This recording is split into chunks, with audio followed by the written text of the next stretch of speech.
வணக்கம். நான் சைதை மீனா. இன்னைக்கு என்னன்னு பாத்தீங்கன்னா, ஒரு எம்ஜிஆர் பாட்டை பத்தி தான் பார்க்க போறோம். இது பணத்தோட்டம் அப்படிங்கிற ஒரு படத்துல கவியரசு எழுதின பாட்டு எம்ஜிஆருக்காக. தேர்மசையா குரல்ல விஸ்வநாதன் ராமமூர்த்தி இவங்க ரெண்டு பேரும் இரட்டையர்கள் இசையமைச்ச பாடல். அது என்ன பாட்டுன்னு பாத்தீங்கன்னா, என்னதான் நடக்கும் நடக்கட்டுமே, இருட்டினில் நீதி மறையட்டுமே, தன்னாலே வெளிவரும் மயங்காதே, ஒரு தலைவன் இருக்கிறான் கலங்காதே. அந்த பாட்டு எம்ஜிஆருடைய எல்லா பாடல்களும் ஒரு எனர்ஜியை தரக்கூடிய பாடல்களா தான் இருக்குன்னு சொல்லுவோம் இல்லையா? அது மாதிரிதான் இந்த பாடல். இதுல பாத்தீங்கன்னா என்னதான் நடக்கும் நடக்கட்டுமே, இருட்டினில் நீதி மறையட்டுமே, தன்னாலே வெளிவரும் தயங்காதே, ஒரு தலைவன் இருக்கிறான் மயங்காதே. இப்படி வரும். அப்புறம் இந்த பல்லவியோ அதுக்கப்புறம் ஃபர்ஸ்ட் சரணத்துல பாத்தீங்கன்னா, ஃபர்ஸ்ட் சரணம் என்னன்னு பாத்தீங்கன்னா, அதுக்கு முதல்ல இன்னொரு விஷயம் பாருங்க.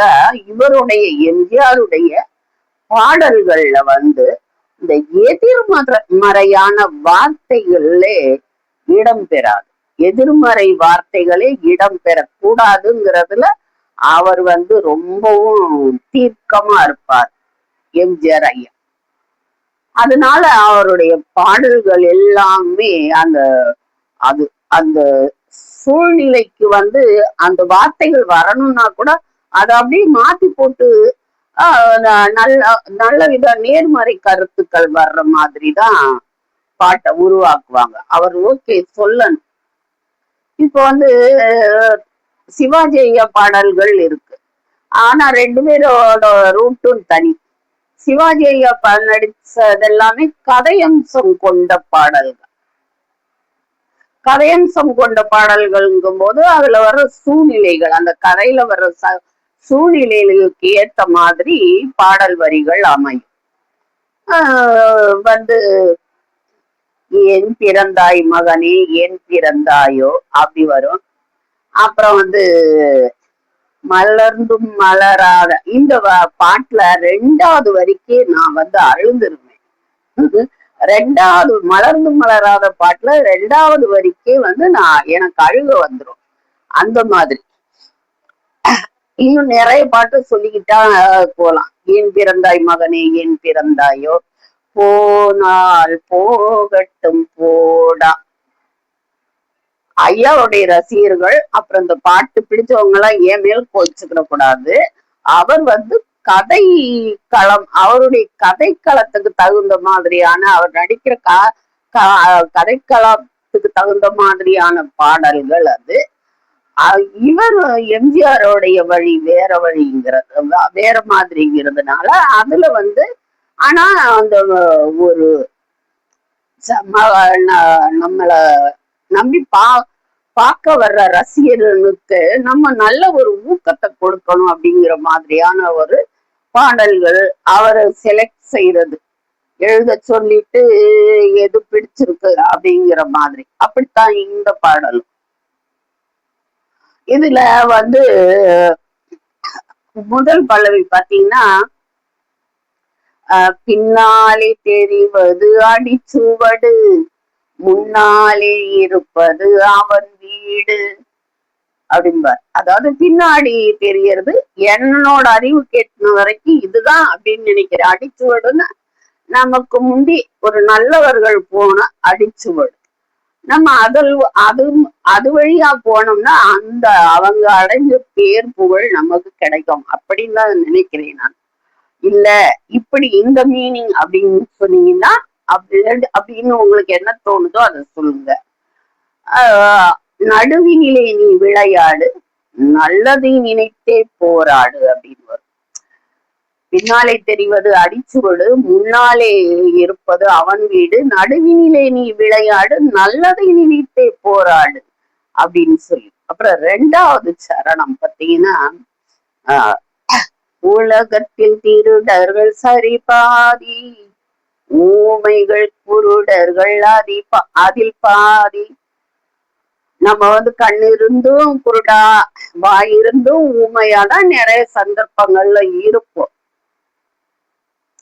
சொல்ல முடியாது, நான் இத பார்த்தேன்னு சொல்ல முடியாது. அந்த மாதிரியான ஒரு இதுலதான் நம்ம இருப்போம். அதனால வந்து வரி வந்து உலகத்தில் திருடர்கள் சரிபாதி, ஊமைகள் குருடர்கள் அதிபாதி, கலகத்தில் பிறப்பது தான் நீதி, மனம் கலங்காதே மதி மயங்காதே. இந்த ஆப்ஷன் தான் காண்பாரு, மனம் கலங்காதே மதி மயங்காதே அப்படின்னு சொல்லி. அப்புறம் மூணாவது சரணம், அதுல வந்து இப்ப இந்த பாடல்களுக்கு நடுவுல வந்து ஒரு ஒரு ஒரு ஒளி டிஎம்எஸ்ஐயா கொடுக்கறது தான். எப்படி வரும்னா,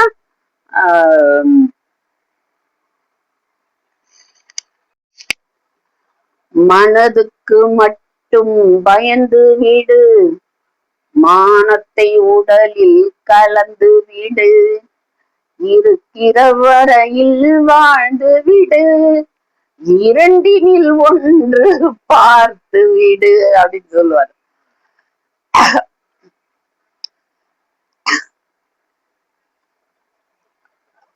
அதுக்குள்ள மறந்துட்டேன் அந்த வரிய. ஆனா இருக்கிற வரையில பாத்துரு, ரெண்டுல ஒண்ணு பாத்துரு, அது விடக்கூடாது அப்படின்னு சொல்லுவோம். மந்த சண்டையை விடக்கூடாது, வலுச்சண்டைக்கு போக கூடாதுன்னு சொல்லுவாங்க. அது மாதிரி இந்த கடைசி சரணம் வரும். அதுல வந்து இருக்கிற வரையில் பார்த்து வாழ்ந்து விடு, இரண்டினில் ஒன்று பார்த்து விடு. என்னதான் நடக்கும் அந்த இது வரும், அந்த வார்த்தை, அந்த ஒரு எழுத்து அந்த பாட்டுல ஒவ்வொரு பல்லவிக்கும் முடியும் போதும் வரும். மனதுக்கு மட்டும் பயந்து விடு, மானத்தை உடலில் கலந்து விடு, இருக்கிற வரையில் வாழ்ந்து விடு, இரண்டினில் ஒன்று பார்த்து விடு, நீ இரண்டினில் ஒன்று பார்த்து விடு அப்படின்பாரு. அது பாத்தீங்கன்னா இந்த பல்லவி வருது பாத்தீங்களா, 4 சரணம் வருது பாத்தீங்களா, 3 சரணம் வரும். அதுல வந்து 4 வரிகள் இருக்கும். இது 12 வரிகளையும் அந்த ஒரே ஒரு ஒற்றை சொல் அப்படிங்கிற அந்த ஒரு ஒற்றை சொல் தந்துரும் நமக்கு. அதுலயும் அவர் அந்த மாதிரி ஆடிக்கிட்டு ஆக்ஷன் பண்ணிட்டு போறதுல போகும்போது நமக்கு அவர் கூட சேர்ந்து போற மாதிரிதான் தோணும். அவர் மாதிரியே ஒரு உற்சாகம் இது. அதோட இந்த பாட்டோட வரிகளோட சேர்ந்து அவர் வந்து நம்ம சொல்லுவோம், ஓட பாத்துக்கலாம் அப்படின்னு சொல்லுவோம் இல்லையா, அந்த ஆள இருக்கிற ஒரு இது அலட்சியம், அது வந்து நம்மளுக்கு எதுவும் நேராதுங்கிற ஒரு தைரியத்தை, போராடக்கூடிய ஒரு வலுவை கொடுக்கும். அப்படி ஒரு, ஏன்னா அத சரணம் ஒரு பல்லவி முடிஞ்ச பிறகு அப்புறம் மறுபடி ஒவ்வொரு சரணமும் முடிஞ்ச பிறகு அந்த வார்த்தை, அந்த எழுத்து அவர் டிஎம்எஸ்ஐயா குரல்ல வரும். அது அவ்வளவு ஒரு நமக்கு எனர்ஜியை கொடுக்கும். அது இன்னைக்கு கூட நம்ம வந்து எம்ஜிஆர் அப்படின்னு கேட்டாலே இந்த மக்கள்லாம் என்ன செய்யறாங்கன்னா, எங்கள் இதய தெய்வம், எங்கள் அன்பு தெய்வம், அந்த மாதிரி சொல்லி அழக்கூடிய மக்கள் இருக்கிறாங்க. இவ்வளவு காலத்துக்கு பிறகு கூட அந்த மாதிரி இருக்கக்கூடிய மக்கள்லாம் இருக்கிறாங்கன்னா, அதுக்கு வந்து அவர் விட்டுட்டு போன இதுதான் காரணம். அவர் சொல்லிட்டு போன இந்த கருத்துக்களும் இன்னைக்கும் அது நமக்கு நல்ல வழி, நம்ம அதுபடி நடந்தா நமக்கு வந்து நல்ல இடத்துல கொண்டு போய் சேர்த்து விடும் அப்படிங்கிற மாதிரியான ஒரு கருத்தை வச்சிருக்கிறது இருக்கிறதுனால நமக்கு வந்து இன்னமும் அந்த பாடல்கள் நமக்கு நடுவுல வாழ்ந்துகிட்டு இருக்கு. அது மூலம் எம்ஜிஆர் ஐயாவும் நம்மளோட வாழ்ந்துட்டு இருக்காருங்கிறதுதான் உண்மை. எந்த தலைவர்களுக்குமே இல்லாத ஒரு ஒரு விஷயம் அது. எவ்வளவோ பேரை நம்ம நல்ல நல்ல விஷயங்களுக்காக சொல்லுவோம்.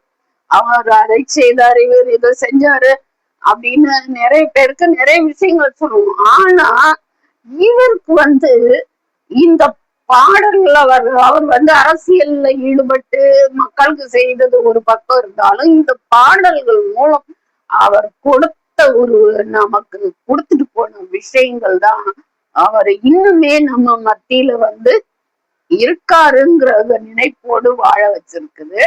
எனக்கு ரொம்ப பிடிச்ச பாட்டு. உங்களுக்கு பிடிக்குமா என்னன்னு கொஞ்சம் பார்த்து ஒரு வார்த்தை சொல்லுங்க.